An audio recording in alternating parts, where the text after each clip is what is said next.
such a shame. No more delays, Kirsty.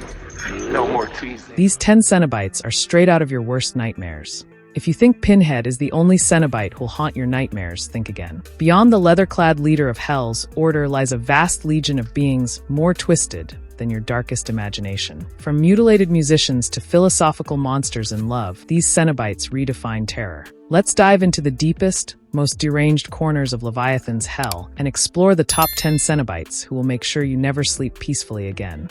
1. Haloblades, the general's failure. Haloblades was never meant to lead. He was a weapon, not a strategist. But when the general called upon 6 Cenobites to stop the harrowers from releasing the goddess Mortmam, Haloblades was among the summoned, standing beside Fulgur, Turpus, Cattleskull, and Cowboy under the command of Merkova, Pinhead's lover. At the Egg Museum, Haloblades sensed danger, warning Merkova that the harrowers were near. And he was right. In the chaos that followed, the harrowers unleashed divine tools, illusions, and electric vengeance. Haloblades fought but ultimately fell, slaughtered and returned to hell as a shattered piece of meat. From his remains, Leviathan forged something even worse, a beast called the Fury. Haloblades didn't just die. He became part of something more monstrous. You don't just see Haloblades in your nightmares. You hear his agony echo from something much worse. 2. Nonek. Music was his damnation. Once a gifted blind pianist named Jason, Nonek's fall was orchestrated by betrayal. His lover and a rival sabotaged his music by hiding razor blades in his piano. Maimed and emotionally destroyed, Jason turned to the lament configuration for vengeance. It answered with a symphony of suffering. He was met by the musical Cenobites Brains and Hopper. Together, they created a cursed melody, one that would serve as revenge. When Jason handed the song to his betrayer Steven, the tune became a new puzzle box. Hooks and chains erupted mid-performance, tearing apart the entire audience. The applause never came, only screams. Now known as No Neck, Jason continues his symphony in hell, crafting horrors through sound that can shatter minds and snap spines. 3. Alastor, the lawless lawbringer. Alastor's human life was stained with blood and betrayal in medieval Italy. He helped his lover Chalky's exact gruesome revenge against her abusive family. After feeding her brother to her father, literally, Alastor earned his place in hell. Leviathan saw something valuable in him and transformed him into a Cenobite. In 1991, Alastor formed his own gash to battle the Night Breed, whom Cenobites saw as chaotic outliers. But when he disobeyed Leviathan's orders, he crossed a line. Chatterer and Pinhead were dispatched to shut him down. In the end, only Alastor and Chalky stayed behind to fight, and both were defeated. Leviathan transformed them back into humans before letting Peliquin, the only night breed aligned with hell, rip them to pieces. Alastor didn't just die a traitor. He died trying to enforce a brutal, twisted order of his own. And that's what makes him terrifying. Even in rebellion, he craved hell's version of justice. 4. Draliba, the Cenobite who fell in love. Draliba is not your usual torture-loving Cenobite. He was summoned multiple times by a woman named Easioli, who was obsessed with hell. At first, Draliba rejected her, claiming she wasn't ready for what hell had to offer. But something changed. As Easioli kept killing to earn her place in the underworld, Draliba watched her, even while she slept.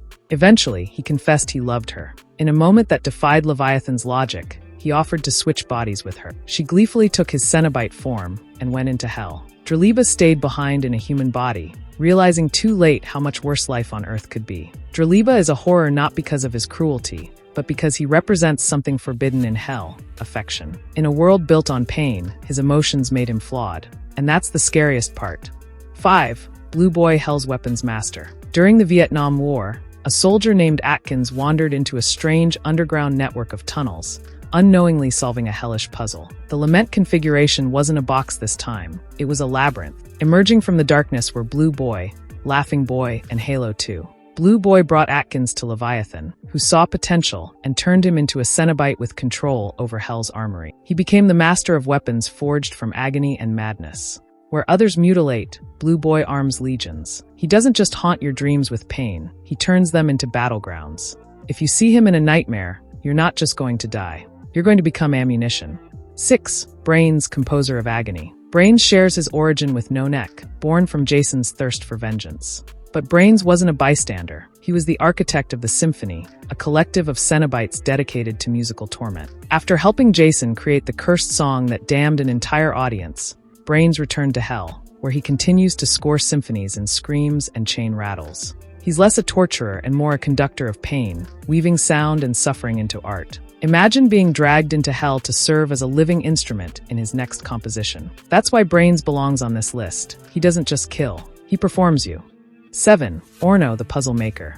A man of science and life, Orno believed that the human brain was the greatest maze. When he solved the lament configuration, Leviathan transformed him into a Cenobite obsessed with creating new gateways into hell. Using the raw materials of hell's suffering souls, Orno crafted a new puzzle modeled on his own exposed brain. His monstrous legacy continued on Earth when one of his creations impregnated a human woman. She died giving birth to Ian Miller, who would become the guardian of Orno's latest invention. Orno isn't just a Cenobite, he's a virus, replicating himself through generations and puzzles. He's the architect of inherited horror.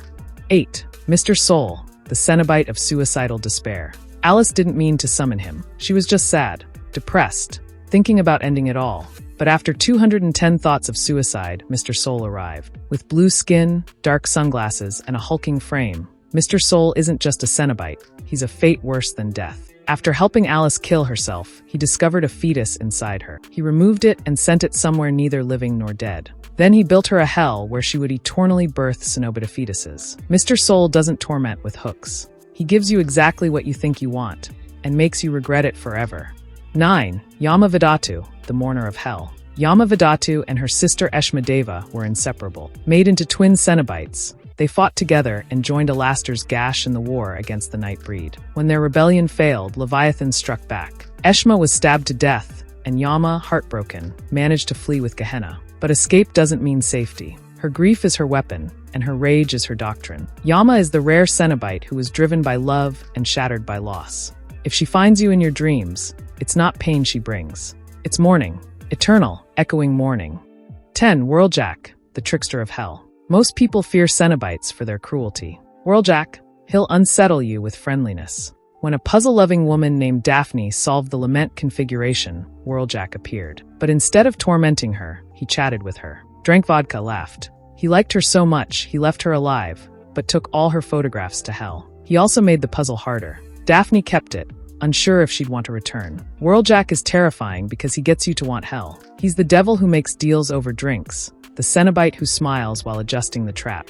And that's scarier than hooks or blades. These Cenobites each represent a unique terror: grief, betrayal, creativity, or even twisted affection. They're not just monsters from hell, they're symbols of the darkest parts of us. So the next time you hear a melody that makes your skin crawl, or you dream of a puzzle you can't solve, remember, hell is patient, and its children are many.